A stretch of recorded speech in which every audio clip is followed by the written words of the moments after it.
What is up, friends, Romans, countrymen,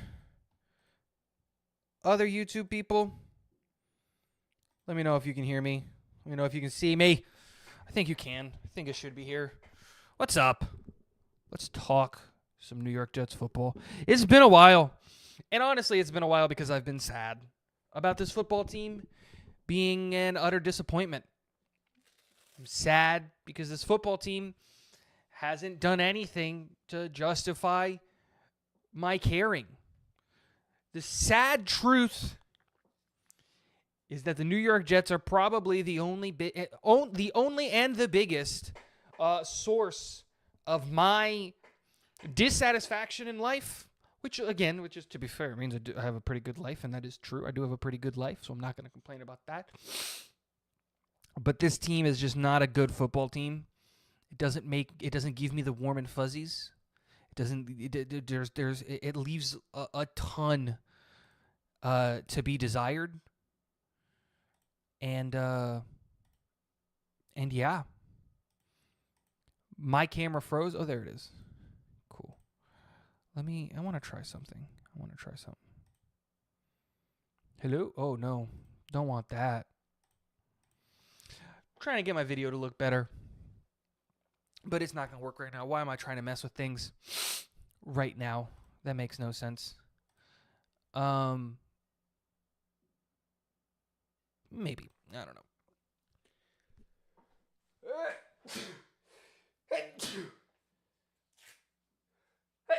Oh, my gosh. Oh, man. I'm sorry.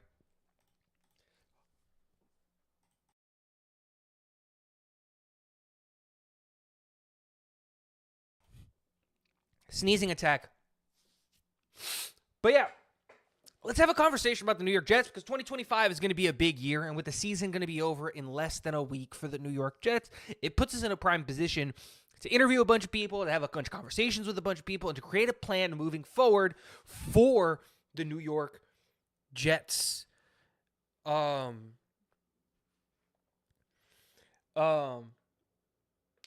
See, Jet It Out is in the same thing. He hasn't been watching Jets content, and with good reason.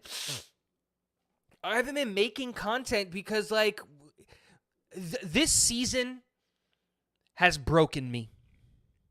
I think that's the best way to say it. The season broke me because of all of the expectation, because of all of the everything that could have happened. And then all of that stuff happened, and we got nothing for it. That's just the sad truth. We got nothing for it. And that sucks. Happy New Year to you too, Jet It Out. I appreciate you, my guy. But we're going to talk about some of these things, some of the things that we can do as the New York Jets. Get in the comment section. Let me know what you guys think about all of this stuff that's going on.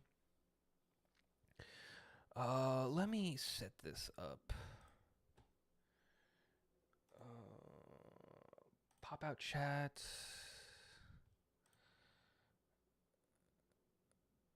YouTube, no. Is it this? Yes, it is this. Done.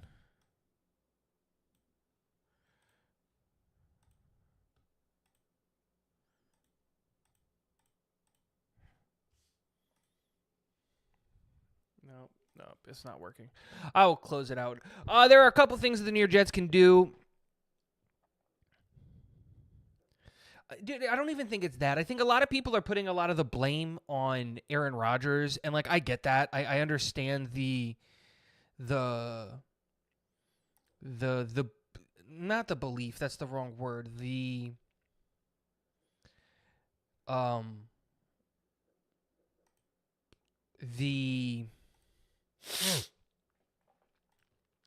This idea that he's the one that is at fault for a lot of the things that are going on with the New York Jets. And I just don't think that that's true. Obviously, you're going to bend the knee to your quarterback. Every franchise does. And you kind of have to, especially when you have a good one. Do you really think, what team out there that has a really, really good quarterback isn't bending the knee to their quarterback. And the problem was a couple of different areas, but like we're just not running a modern offense. That's it. Like that's the biggest thing. We fired the head coach midway through the season. We promoted the guy that didn't need to be promoted, and we put ourselves in a situation where now instead of having a head coach who was in over his head, but at least the defense was operating well, and we were about to make a change that was going to get the offense to at least operate a little bit better. No, we fired the head coach, put a guy who had his unit operating relatively well in a position where now he and his unit are going to fail, and then still made the move to improve the offense. Like, if we don't fire Robert Saleh, and if Joe Douglas doesn't disrespect Woody Johnson, or at least has some respect for Woody Johnson, we're looking at a team that, like, if we make a kicker change, we're a 7-win team, an 8-win team.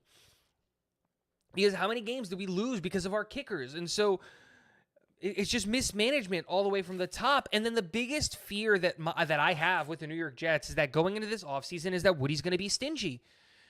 We know that if we're going to want to appeal to one of the better candidates that's out there, if we want to go and bring in our Barganzi out of the Kansas City Chiefs to be the GM of the New York Jets, the only way that we're going to be able to do that, the only way that we're going to be able to have any opportunity to do something like that is if and only if we overpay.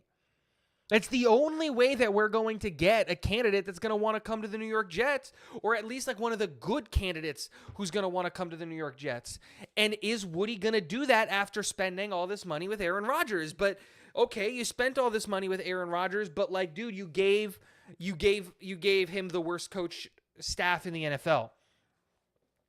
And so now we're in the middle of a reset, and like we're a prime position for a head coaching candidate and a general manager spot if you really want to look at this objectively, because we have a shot at the number 2 overall pick. We're not going to win against Miami because Miami is winning in if a couple of other things happen and the New York Jets have nothing on the line. And to be fair, we might start Tyrod Taylor if we're being honest. And so you're going to have a high draft pick. We have a ton of weapons on this team offensively and defensively. And so there are a ton of things going on that you can really do positively. You can have a recruitment pitch with Devontae Adams and try to see if he'll stay.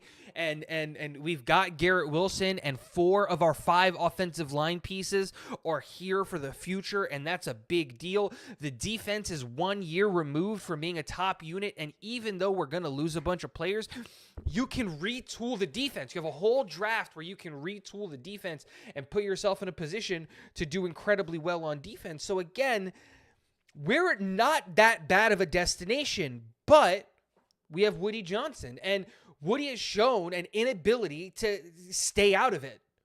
That's the reality. Woody's going to get involved, and that's a problem. You can't have him getting involved. You can't have him in a position where he's going to come in and say things and do things and all of these things that are going to affect the general manager, and that's the biggest issue.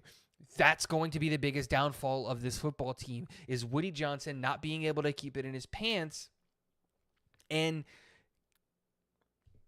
that's the thing. So there are a couple of ways that we can move forward. I think the number one is that Woody Johnson needs to understand that he's going to have to pay out the ass to bring in a head coaching candidate worth, a GM candidate and a head coaching candidate worth a damn. Like, that's just the reality of it. If you want Ray Agnew, if you want Barganzi, you're going to have to overpay to get those guys. The Jets tax, well, it's back, baby. Deal with it. This is the situation that you put your football team in, Woody Johnson. And then secondly, and I talked about this on the live stream that I just did with 𝐀𝐮𝐫𝐚, you have to be willing to take a shot on a young offensive mind. You have to. That's where the NFL is going. That's just the reality of it. Unfortunately, defense can't win you championships anymore. That's not the reality of it. If we look at all of the teams that are in the playoffs right now, in the NFL right now, most of them are offensively driven football teams. The only exception to that rule is the Kansas City Chiefs, who are operating with a really, really good defense. But even though Kansas City's offense has struggled, to their standard, they're still considered one of the better offenses in the NFL this year. And so, like, again, when we look at just offensive output and performances this year, most of the teams that you would consider in the top 10 of offensive production are making it to the playoffs and have a real shot of winning it. The Detroit Lions have like the best offense in the NFL, led by an offensive head coach. The Minnesota Vikings have one of the best offenses in the NFL, led by an offensive head coach. The Philadelphia Eagles with Nick Sirianni, one of the best offenses in the NFL, led by an offensive head coach. The Buffalo Bills, one of the best offenses in the NFL, led by a defensive head coach, totally, and so is Baltimore, and technically so is Tampa Bay, and those are the other top offenses in the NFL, but they have the quarterback right. And so, like, again, there are a couple of different ways, but, like, I don't think that anybody really believes that Tampa Bay has a shot of winning the Super Bowl, or that Baltimore really is going to go and win the Super Bowl, or that even the Buffalo Bills are going to win the Super Bowl. I think it's really easy to see that the Super Bowl winners at the end of this year is either going to be the Detroit Lions or the Kansas City Chiefs. Like, that's just the truth of it. And what do both of those teams have in common? Offensive-minded head coach. They have their guy at quarterback. And it doesn't really matter that Detroit's defense is operating, at an average level because of all of the injuries that they've had. They went from a top 3 unit to a top 10 unit in the NFL. I don't think it really matters that, Kansas City's defense is operating in they're a top 3 defense, obviously. It's a different situation because, again, it's Andy Reid. You're not going to sit here and look. If we're looking at how this team is going to operate, the best solution, let's just jump into it. Let's just talk about it. How would I operate this offseason? There are a couple of names that I would go after. For the general manager, I've really narrowed it down to there's 2 names that I would really want. And I think everybody else in this list of general manager candidates that is out there are just not necessarily names that I'm all that a fan of. But to me, the 2 names that I've narrowed in on are Mike Borgonzi, the assistant general manager of Kansas City. I think that he's going to do or can do a really, really good job. Look at how Kansas City has been able to build and maintain and stay at the top, and he's been a part of that that conversation. And then the other person is Ray Agnew, the assistant general manager, or one of the assistant general managers in Detroit. Those are the 2 guys that I'm really honed in on for the job there. Now, there are other guys out there that I think definitely could get a look. Nick Mateo is the VP of football administration for the Baltimore Ravens. He's a guy that we can definitely have a conversation and a serious look at. Another one would be probably I'm forgetting his name. He's with the Philadelphia Eagles. Their assistant general manager, Alec Hallaby, something along those lines. Again, another team that's operated in the draft really, really well. But again, my 2 candidates that I've really kind of narrowed down in 3 candidates would be Alec Hallaby, Mike Borgonzi, and Ray Agnew. And if you're going to try to bring any of those guys to the New York Jets, you're going to have to throw a ton of money at them. And I definitely would. Just straight up, period. I would do that. And once they get in, they have to evaluate the team. They have to evaluate the roster. They have to go look at everything. And so it comes back down to a conversation of, okay, cool. If this is the guy that you want, who are the head coaching candidates? And my list of head coaching candidates has been narrowed down to 3 guys. There are 3 head coaching candidates that I have become a fan of that I think that the New York Jets should seriously consider to be a head coach. And then I think outside of these 3 guys, there are a couple of guys that I would be okay with, but just not the biggest fan of in terms of going there. At number 1, the guy that I would love to be the head coach of the New York Jets is obviously Ben Johnson, the offensive coordinator with the Detroit Lions.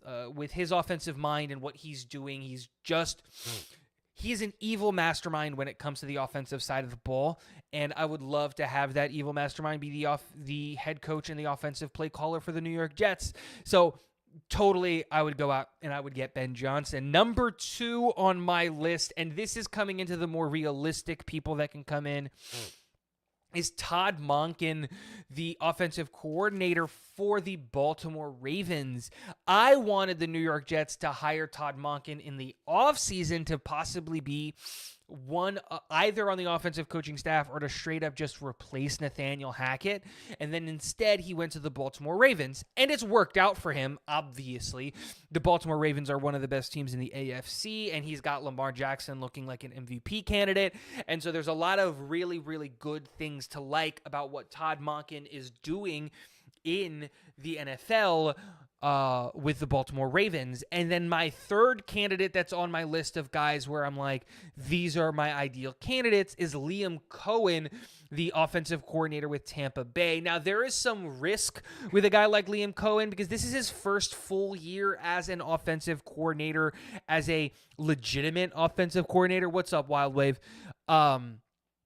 Because before he was an offensive coordinator with the Los Angeles Rams, he comes from the McVay tree, but we all know that offensive coordinators on the McVay tree on the Rams aren't really offensive coordinators. They're glorified quarterbacks coach, and that's what he was doing there. But I do like a guy who was with McVay, saw how he operated his teams, was the head of those meetings and those things like that, and then goes to Tampa Bay. We know how Todd Bowles operates a football team better than anybody else.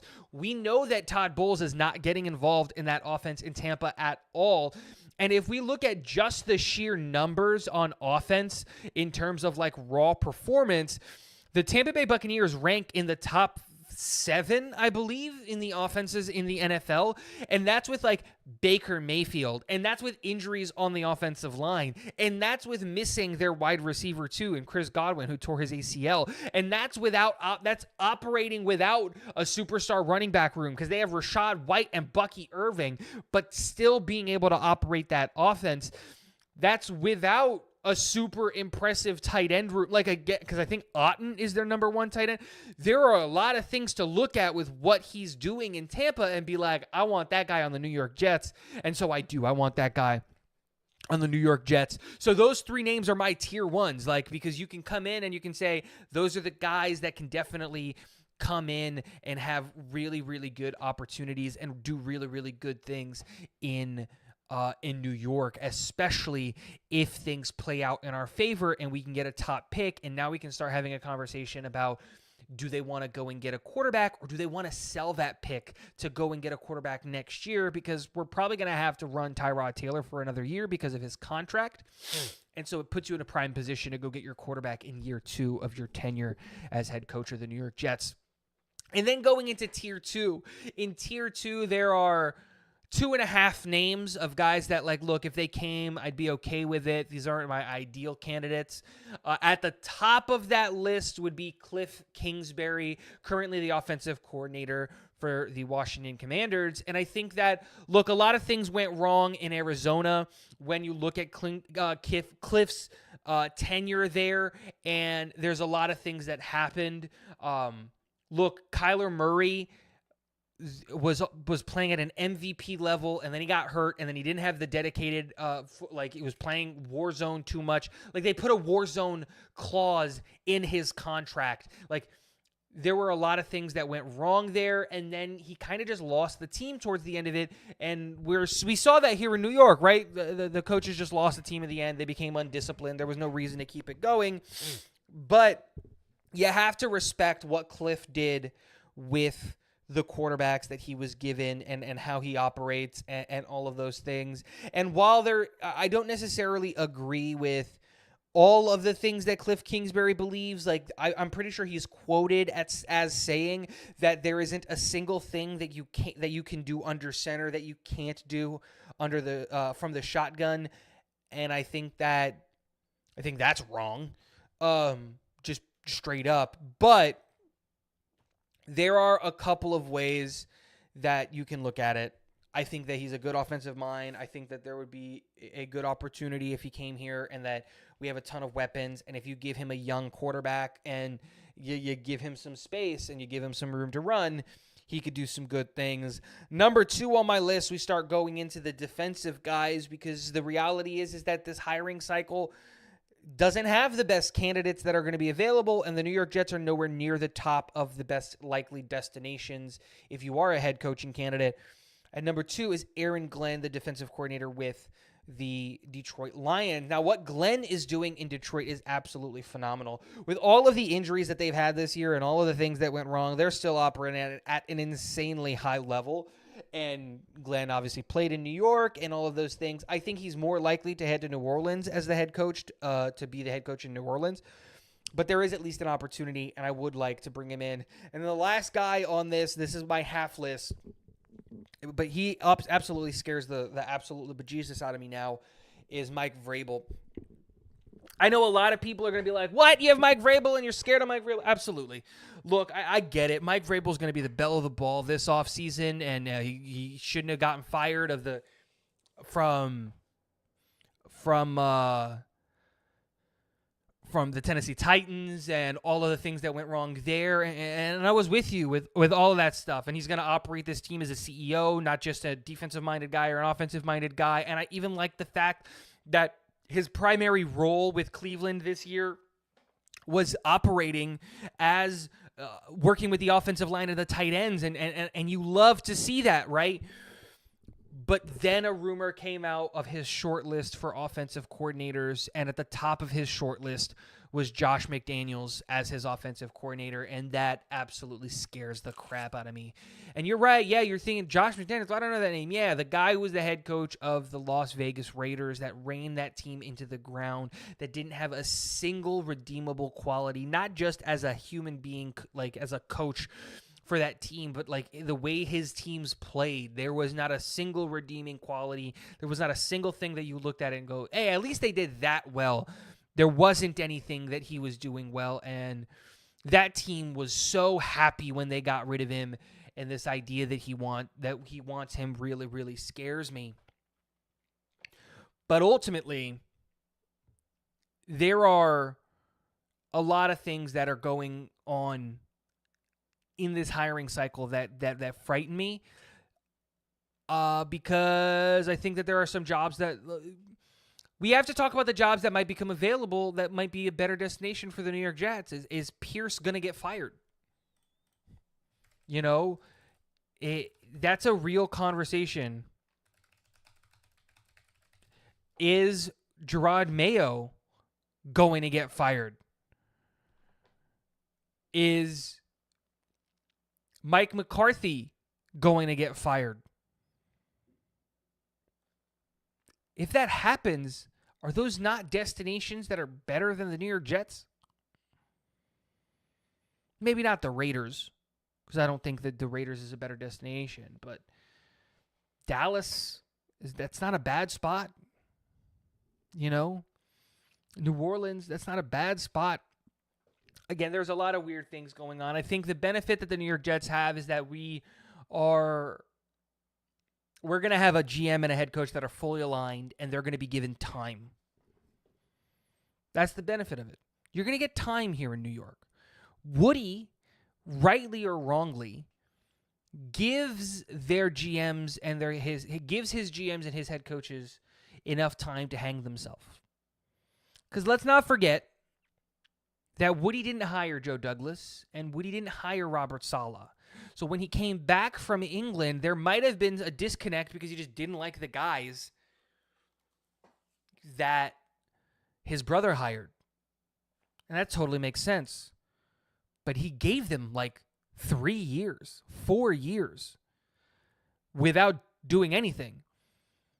Let them operate the team. Guys that he didn't hire, remember? He didn't hire Joe Douglas. So they're going to get time. And again, I don't think we're that far off. So go get Liam Cohen. Go make that happen. Honestly, I would throw all of the money at what's his name? Chat, help me out. Who's the head coach? The Seattle Seahawks got fired. Defensive guy. He's out there. I can see him right now. White guy running down the sideline, chewing on a gum. Why can't I think of his name? Wild Wave, help me out. I know you're in here. What's his name? Why can't I think of it? And I don't want to Google it. See, and Wild Wave, while you're typing out the answer for me, or the chat is typing out the answer for me. Look, I like Aaron Glenn. I think it would be a great head coach. My not wanting Aaron Glenn has nothing to do with him as a human or him as a coach. It has everything to do with the fact that he's a defensive coordinator. And I don't want to do another defensive coordinator. I don't want to do another defensive guy. I want to do an offensive-minded guy. I want to partner our quarterback of the future because we're going to have to go get another quarterback for the future. I want to partner that up. I want to partner them up with an offensive mind that they can be together in lockstep regardless of what happens for the rest of the team. Regardless how many times our offensive coordinator gets poached. Regardless of who the defensive coordinator is because they're getting poached. The offense needs to operate. You can't win football games if you're not scoring points. And if you're not scoring points, you're not going to win football games, period. Go get a guy that partners it up.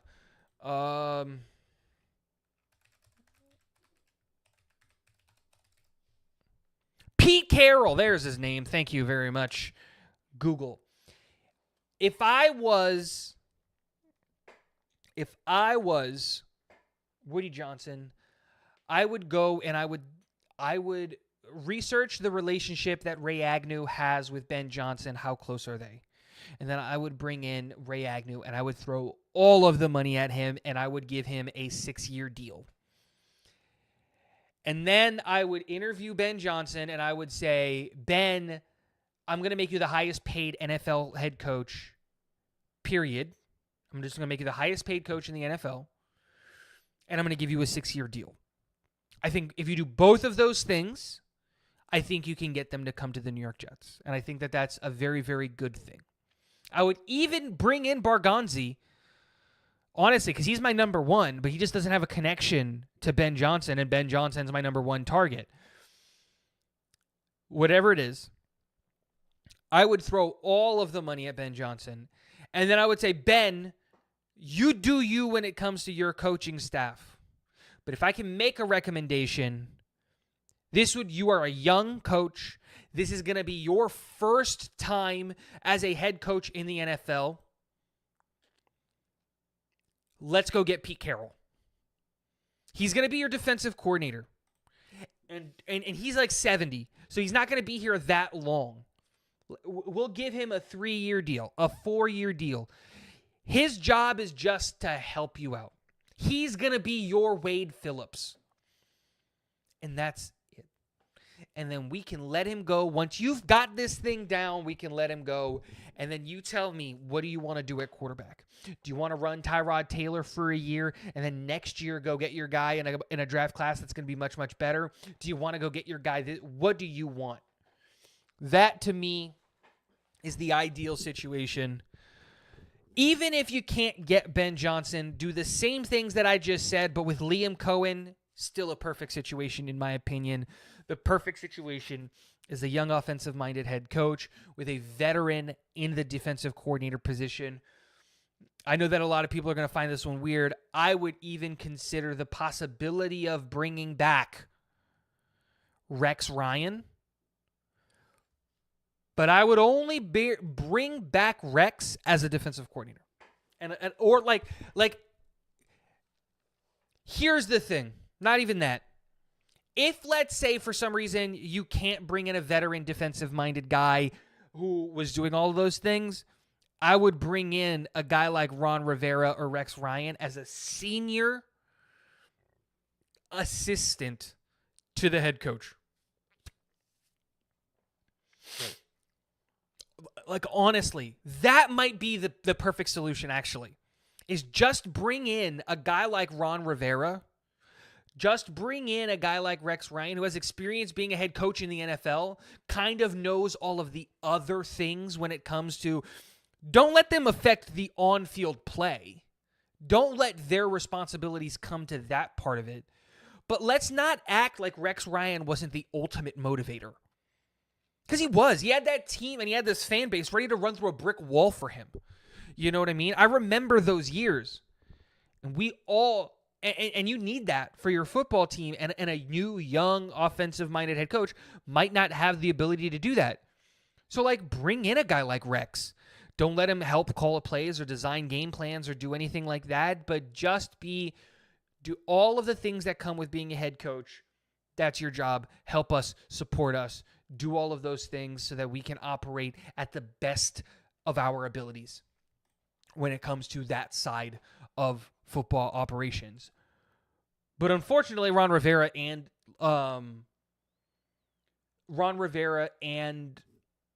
Rex shouldn't have any.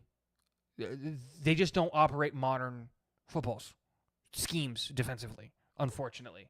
So, yeah, that's that. There are 6 of y'all in here, no chatters. What's up, chat? Send some messages. Send some questions. Let's have a conversation. There's 5 of you in here, 6 of you in here. What do y'all got to say? Who are your favorite candidates? What do you all want the Jets to do? And then in 2025, we're going to start talking draft. I had to take a break from football. If I'm being honest, I just had to take a break from football. I got like I said, this team took it out of me. This team took it out of me. They broke me down.